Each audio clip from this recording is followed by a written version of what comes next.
Hey everyone, welcome back to another video. In this week's video, we are going to make an ambient generative piece on the Electron Digitakt or Digitakt, however you want to say it, and it sounds like this.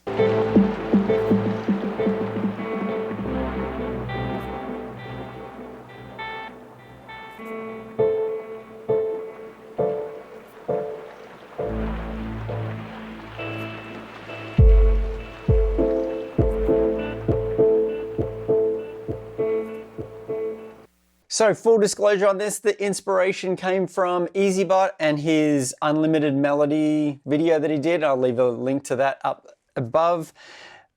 I like the idea of that, but I didn't want to go and start using samples from waveforms. I wanted something a little bit more sort of real in real world instruments and stuff like that. So for mine, as you heard in the example, I had a guitar, had some piano, and obviously had some synths.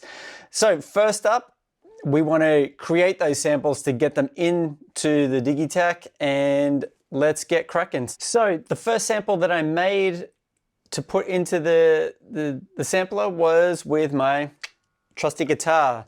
And as you can see on the screen, we've got a patch, and this is the patch that I made kind of inspired by the XX. I have just turned off the reverb and delay, but I'll give you with the reverb and delay on here. So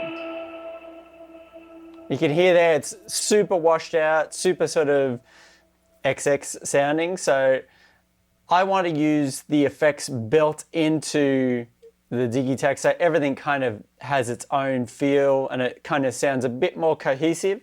So I just took these off and then I just went along and just recorded one sort of octave just using the A minor scales. And then I recorded that in, cut it up, and then it's given me 8 notes. So A to A. Before we move on to the next bit, you can see here, I've just got the notes.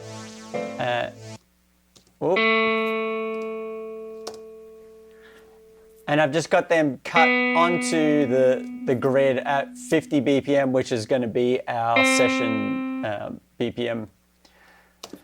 So from there, we've got the piano sample. And then for the piano sample, I use the free one from Spitfire. Actually, I didn't use a free one. I used the soft piano, which the free one was based on. I think I got this on special one day, they had it.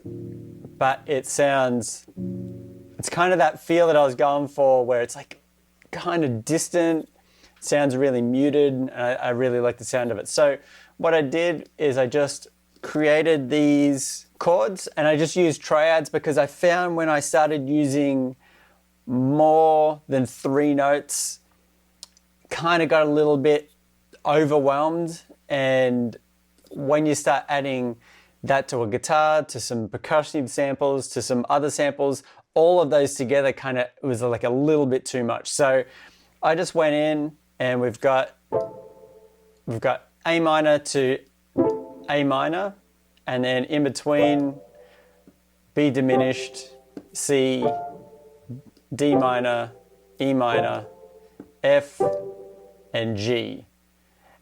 And so I've got those, put them in, and then we got these piano samples.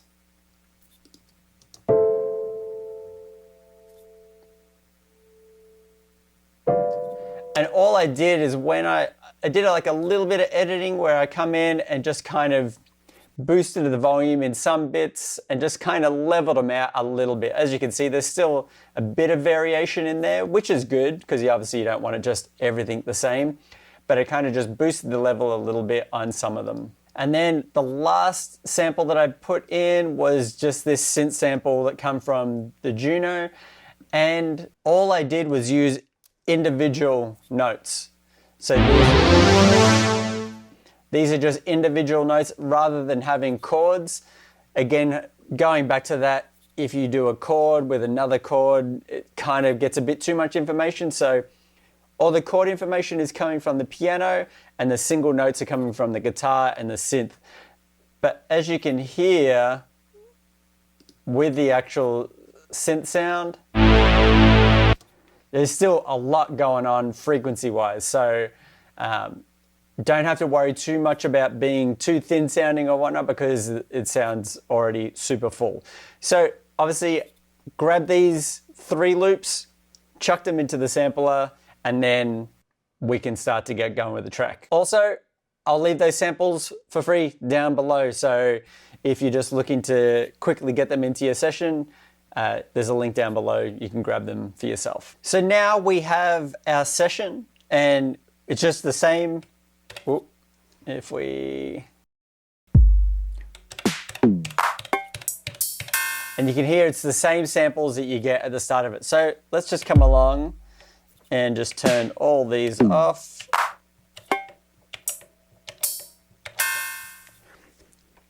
Now we got nothing on those pads now. So let's start on obviously the first track, and I'm going to import the guitar sample. So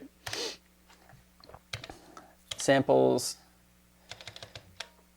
and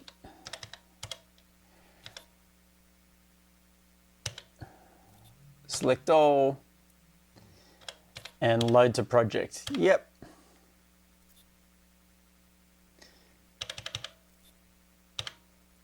So now we'll come along and we'll grab this first guitar sample. So now when I play it,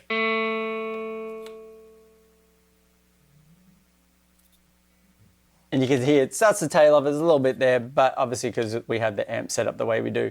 But let's go in and start to look at getting this to work for what we want. So let's go function and source, and then we're going to go to slice machine. Go yes, and then we made each of those samples to have each of those samples that we made with the guitar, piano, and whatnot has 8 samples in it. So we can come along, increase this to 8 samples, and then what I can do is let's open this up. So we can see that we've got our 8 samples, and if I change it, you can see going from 4 to 8. And then we can come along and with the slice, we're going to go to 4. So you can see as we move along, it's selecting a different slice. We can start it at 4. It's kind of around in the middle. And for the rest of it here, I think we're pretty good. And then let's go over to, let's put in some steps, and then we can start to look at using the LFO to trigger different samples. So from here, let's go, we'll go, just put a couple of samples in there, a couple of steps, and we'll go a couple there. From here, we're going to head over to the LFO.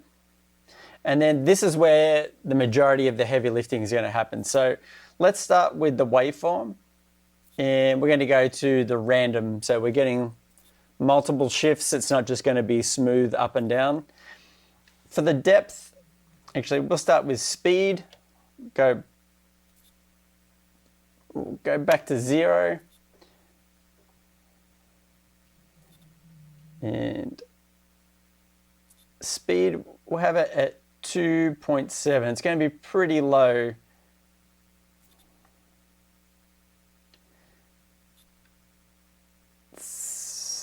We'll go there, 2.7, and then the depth, we can start playing these samples, and then you'll see on the screen as we increase the depth, it's going to start pushing out further and further. So if we can push play, it's just going to give us that one sample all the time, and then as we increase that depth,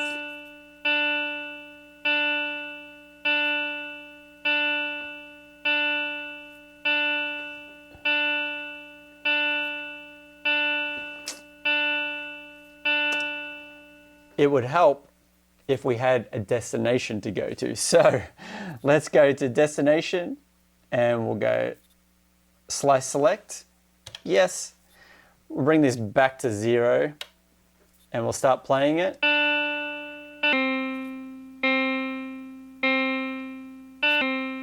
You see it's starting to push out. And we want to get that to mid 7. So 7.43 there. So now we're getting the full thing going. And you can hear that it sounds really, really, really dry at the moment. So let's go to the delay. And then we're going to increase this feedback to about 67. And then for the reverb, the decay, we're going to really increase this one to 87. Now when we go to the amp, we're going to start to add some effects to that. So reverb, let's go full, and it gives that nice space to it. And then let's increase this delay.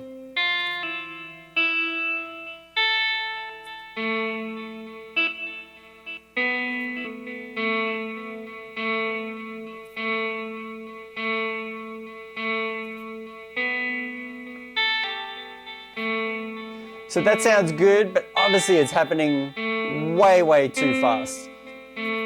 So let's put that step in at 14 again, and then let's go over to trigger, and then let's decrease this down to 40.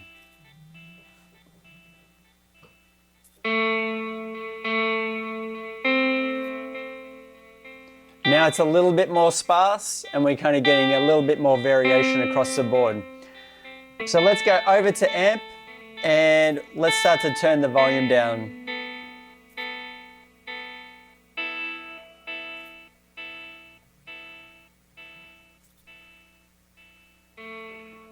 So it's a little bit further in the background. Obviously we're going to tweak the volumes as we go, but it's a good starting point from here.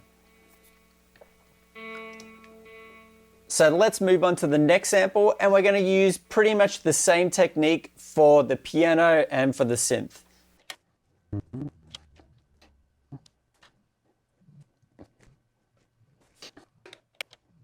So now I've got all 3 samples in, and I've pretty much used the same reverb and delays across all of them. And then, as you can see, I've just chosen some random spots to trigger each of them. And I've kept we're on track 3 here, so we can just take this one down to 40 as well. Go to track 2, I've got that set to 40%, and then track 1, I've got that set to 40% as well. So each of those samples, the probability of them playing is 40%. They have the same delay and reverb, well, very similar, and the trigger points are just slightly different. So what we can do is just have a quick listen to that.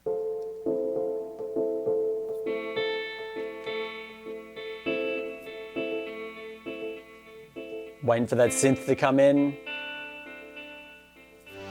There we go. So you can hear when multiple elements are overlapping each other. It's not necessarily out of key or anything like that, and we're still getting like some really nice variations across the board. Obviously this is just a 4-bar loop, a 1-bar loop. So even though it's only 1 bar and it's repeating a lot, the variations are still always happening because everything's set to 40%.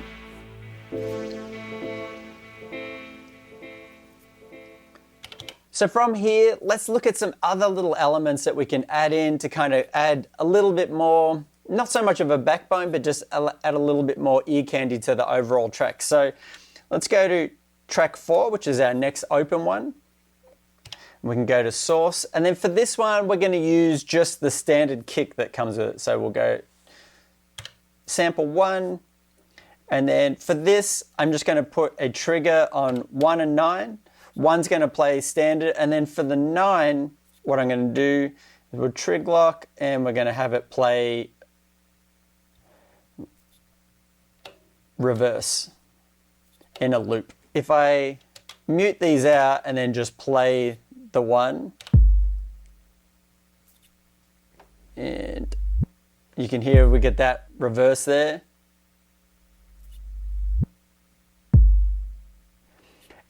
It's cool, but I think we can add a little bit more to that. So let's go to filter, come off that.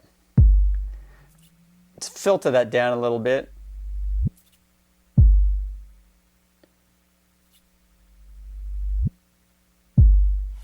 And then again with the amp, nice bit of reverb.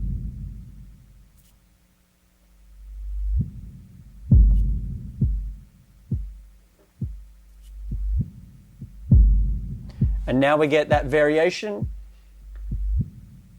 And what we can also do is we'll go to trig and let's put this down to 33%, because it's such a big element. We don't want it to happen very much at all. So we've got that set to 33. So what we can do now is look at using that same kick drum again on another one, but we're going to kind of add a little bit more variation to it again. We're going to kind of use it like a tom. So let's go to track, go to track 5, source, choose that sample again. We'll go tune, we'll go up 2 octaves. So now if I play, we've got this nice high sort of tom sample. So now we've set the tune up 2 octaves, we've got the play as a loop. We can come along and now use an LFO to adjust the length of the sample and gives us some more variation. So let's head over to LFO. We'll go sample length. Yep. And then we'll go speed. Let's start it at, say, around 3. And then the depth, we're going to go super deep. We're going to keep it as a sawtooth. So that's -3 for the speed. And now if I've just got one trigger here, if I play this,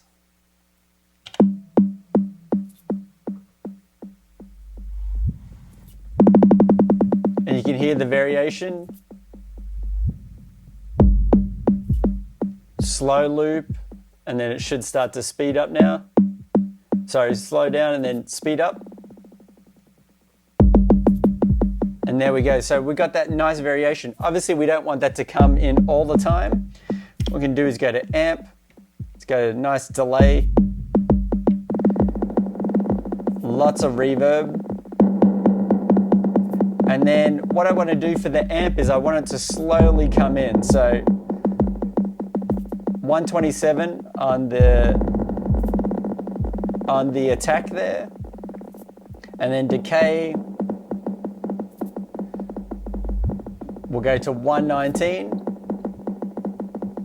Let's actually dip down the delay a little bit because it's eating up a ton of room, and the reverb just a little bit. And then we're going to come across to trig, and then again we're going to have this play every 25%. So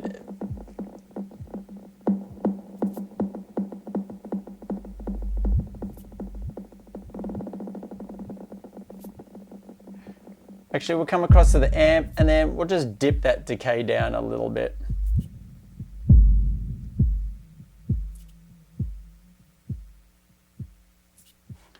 So now if we have the other elements in again,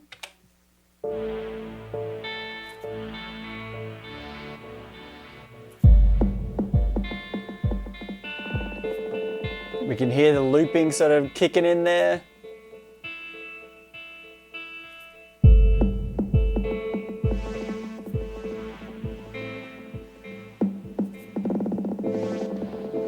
Let's go back to, we're on this tom, let's go to filter and then filter that down.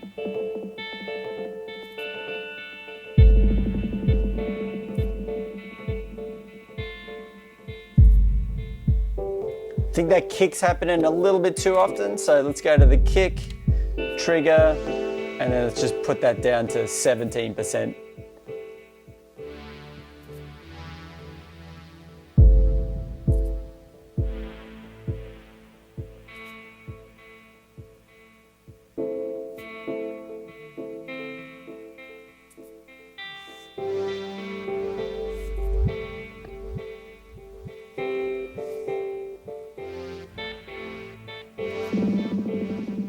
There goes the tom again. Now we got a bunch of elements going. What we can also do is looking to add something else in there to kind of give us like a sort of an ocean feel underneath. I'm going to use rain because I love the sound of rain. And I'm going to have it set so that LFO can adjust the amplitude and kind of adjust the filter a little bit. So let's go to our samples. Yep. Let's go in here. And then I'm going to use ambient. And then in here I have a bunch of different stuff. So we got water and we got medium rain. This will do. Load to project. Yep. So we've got this one sample now. And then if we go out of here, let's go to, we got nothing on 6. So let's come across. We're going to get that medium rain. Yep. And then let's put it in one here. And then what I'm going to do is just mute out the other elements so then we can hear what we're working with. Come across. I already know without even playing the sample that it's going to be super loud. So let's start with turning the volume down.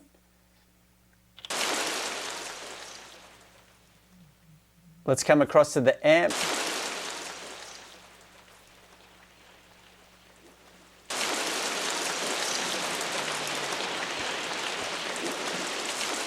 So now it's giving us a little bit more. So what we can do now is we go to filter. Now it sounds like it's kind of outside a little bit more. I'm filtering it down a little bit. Come across to the amp and then let's turn that volume way down.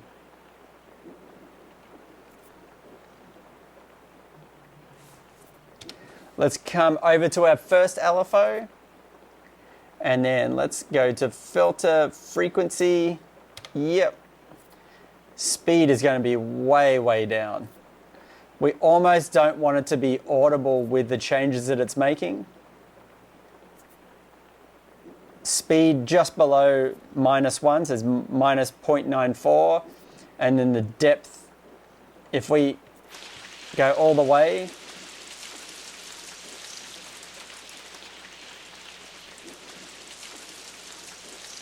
this is where having one bar can be a little bit not so good, but you can hear it's really changing the sample there. So what we want to do,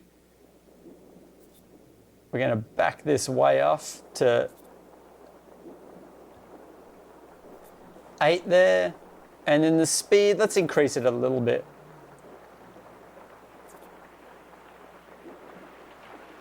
And I really like the indication when you have the plugin open, you can see how fast that LFO is moving and gives you like a really good guide.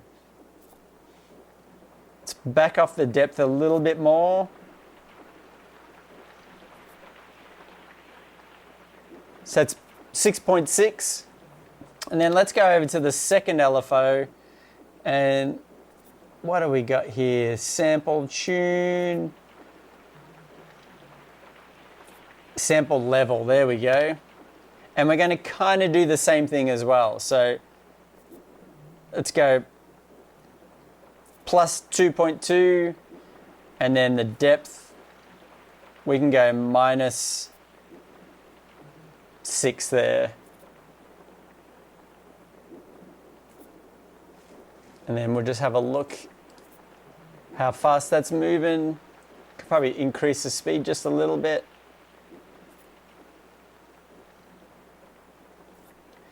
So now if we introduce the other elements again.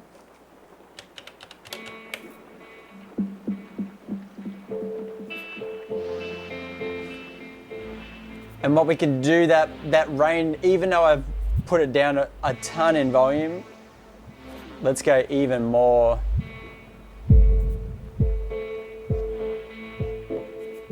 We just want it sort of just chilling in the background. What we can do now is come over to the master. Let's add some compression, makeup gain, give a little bit more volume.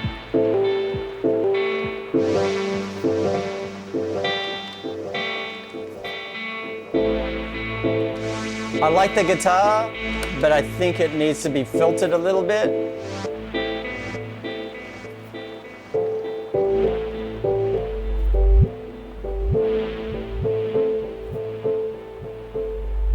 Increase that a little bit.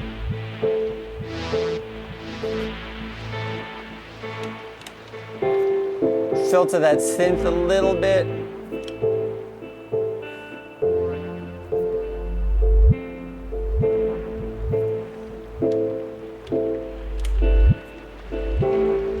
And let's take down that kick in volume a little bit as well.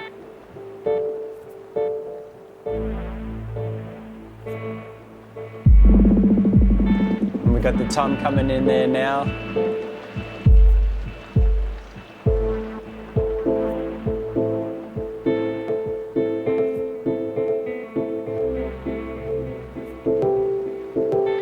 You hear some of them have a little bit of a click here and there. But overall, you get the feel of the idea that we're going for.